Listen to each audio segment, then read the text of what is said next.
Welcome back to another video with myself, Shane Cad. It's a real pleasure.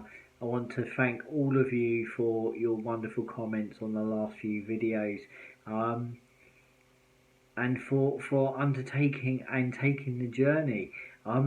If I kind of look back over those last 27 years, my work has been firmly rooted in spirit contact and mediumship. And what we're talking about here is connection. It's all about connecting, bringing together, connecting with myself, connecting with another, and us then connecting with the innate, connecting with our loved ones, and bringing all of that together and weaving all that together quite firmly and in a solid way.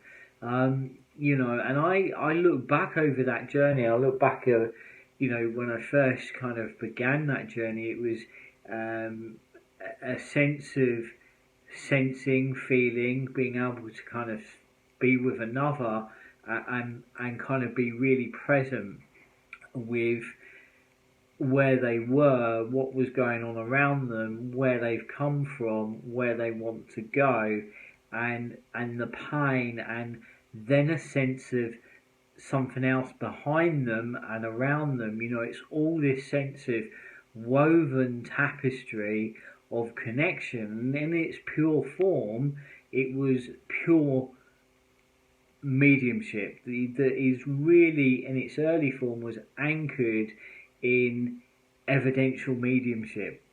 And I absolutely, my heart of hearts, know that there's such a gift and there's something very beautiful about it in its pure form. But I was very aware from what was moving around me, what was teaching me, what was showing me, that it was also something that was going to evolve. And I've shared in a few videos going back the story where I'm standing in front of an audience and the voice, the innate, said to me, "What do you see?" And it was this sense of, I could feel there was a change and shift in conversation. And that's probably, it's got to be at least 15 years ago now. It's a long time. And I could feel this shift in this conversation. And that was the moment where holistic mediumship was born. And people might ask, what's the difference between mediumship and holistic mediumship? And I will get onto that. I will share that. I will bring some clarity to that. What, at the end of the day, what drives contact from the other side is their love for you. That is the force behind the contact that's made. So when I sit there within a consultation, what brings that clarity, what brings that profound information that often comes through, and those transformations and those shifts that I'm absolutely blessed to witness, is their love for you. That is the primary force. That is the force that drives contact. It's their love for you. It's what drives their desire to nourish, nurture, and assist your life moving forwards. And that is where holistic mediumship comes in. It's not just relaying the evidential aspect of life beyond and life from the other side.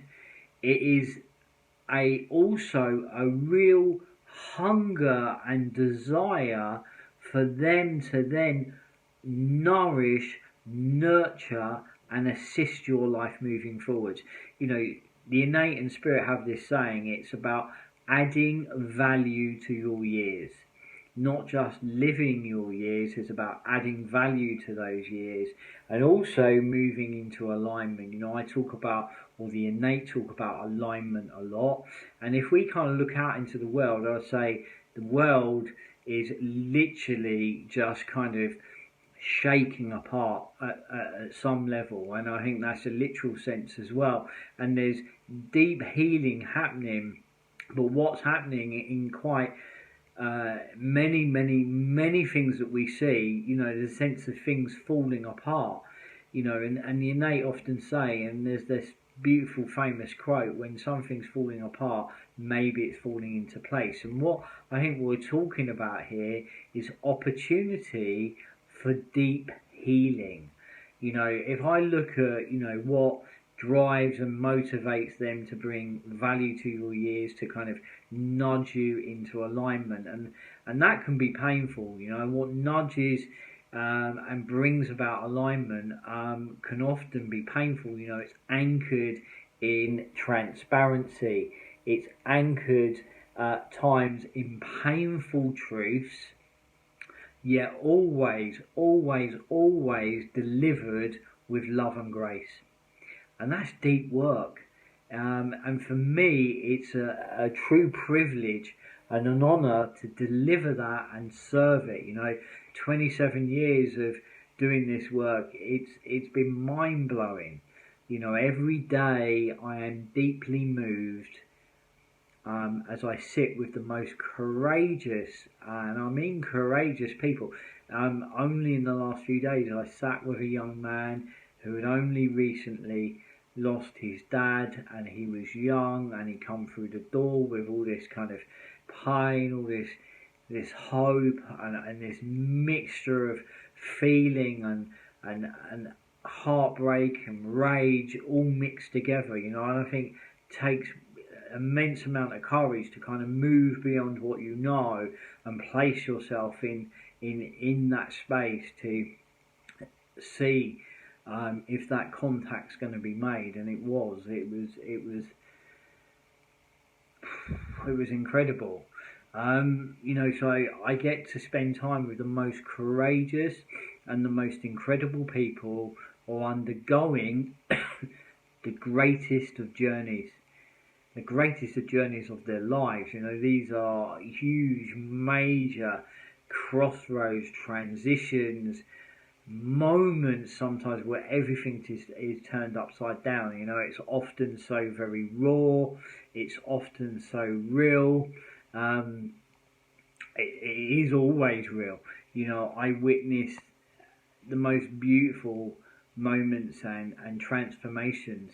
We quite often meet as strangers, yet we leave as not.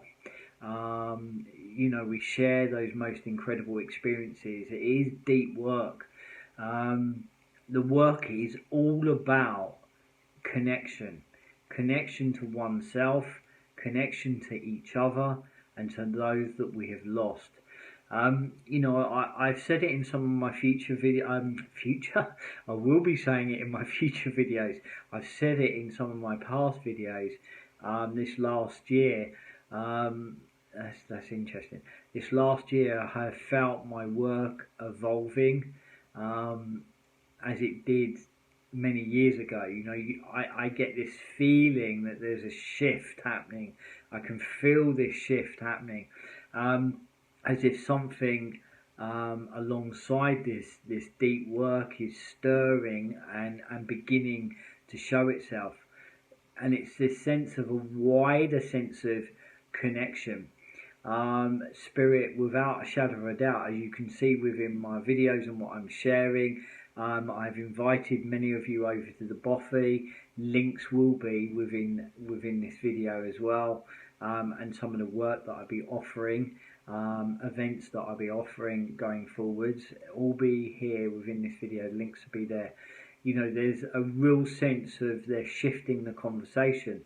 And here's the thing, for a whole load of coincidences, it's a whole load of coincidences, which of course are not. It's never by chance, it's always by design. I've been led to, and I have been led to, real incredible coincidences, been led to the Work That Reconnects by a wonderful lady who now is in her 90s, incredible, beautiful soul, with so much heart and so much spirit. The Work That Reconnects by Joanna Macey. larger than life, gentle but solid lady. Um, and I've been led to that work. These last few months, they have been, and I'm using the word incredible a lot, but it's a word that really keys in what's gone on. Yeah, at times it's also been very painful these last few months, touching and connecting to a deeper layer of what's going on within the world, what's going on within the lives around me, what's going on within our communities, what's going on the within the land underneath our feet, and that has been very painful at times, but also it's been deeply transforming. Now, here's the thing: the core of the work that reconnects is anchored, purely anchored in an approach involving the emergence of new and creative human responses, as well as this sense of reawakening of sustainable indigenous traditions, all the wisdom from behind us. And I say quite often in the ceremonies that I've been really honoured to play a part in, those that have come before us and those who are yet to come. And it's all that wisdom from our elders and our ancestors and those indigenous traditions that have worked and worked and worked. And, they were living in harmony. I've shared this, and a good friend reminds me of this often. It's the difference between living off the land and living with the land.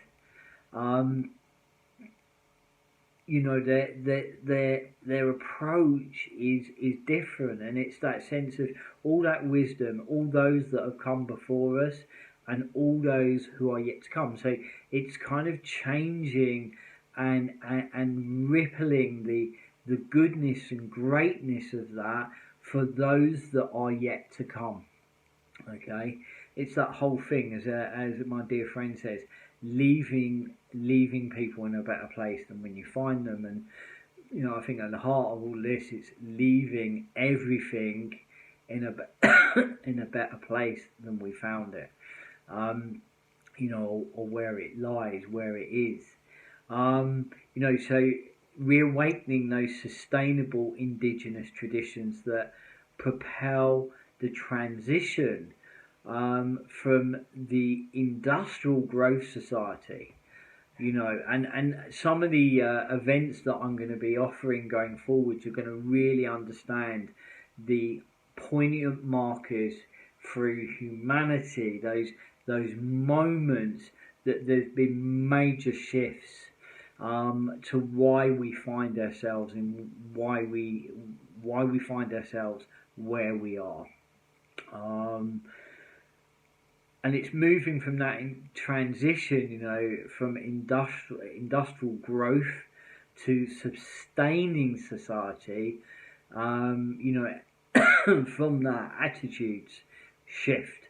And I find myself in a shift, and I see it in people really, really close to me, and they're not trying, they're not working it, they're just propelled into it, So attitudes shift from exploitation to respect, from extraction to regeneration, from competition to cooperation and collaboration.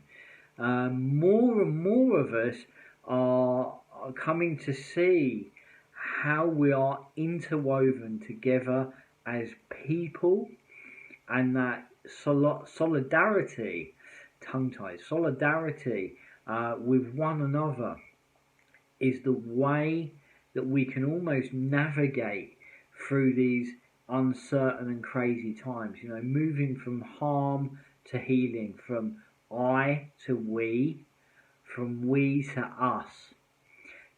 For as long as I can remember, I've had a connection to the land and its stories and its people.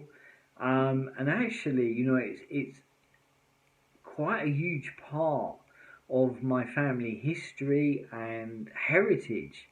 Um, and it's been really painful seeing the damage that has been done to our societies, our way of life, our communities, and this beautiful world around us.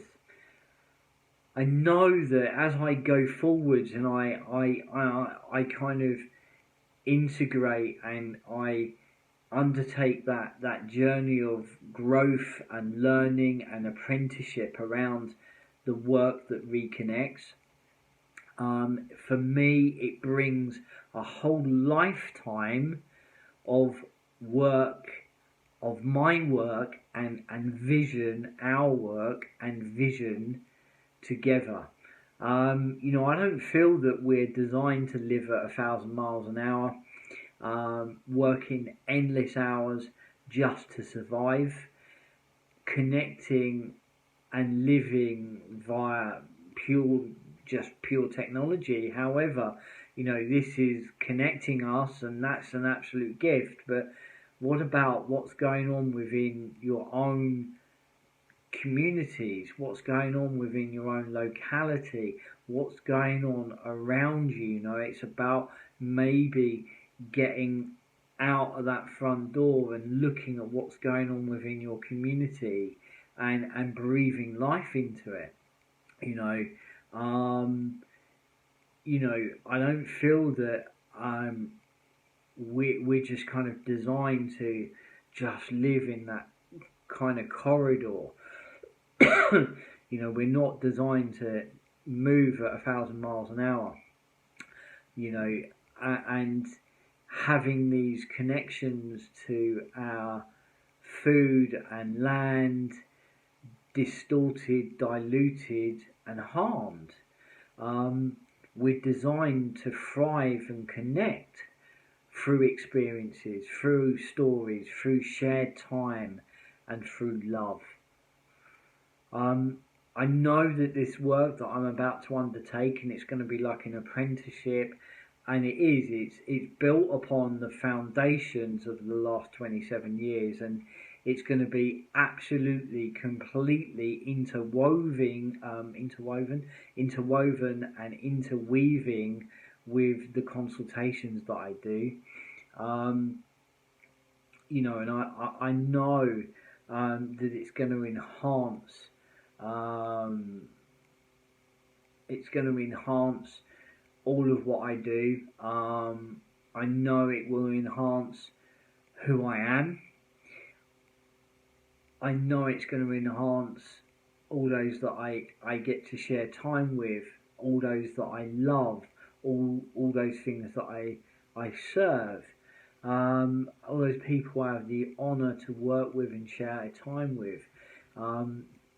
It's always been about connection, and I think when we look out into the world, we can see a disconnect, a fragmentation, and I think it's about bringing that back together. Well, I don't think, I know and feel it's about bringing that back together.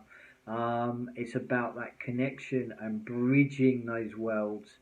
My heart tells me with the greatest of conviction that we are moving into a time of reweaving those fragmented threads of community and our relationships to ourselves and to each other, that we're not separate from the natural world.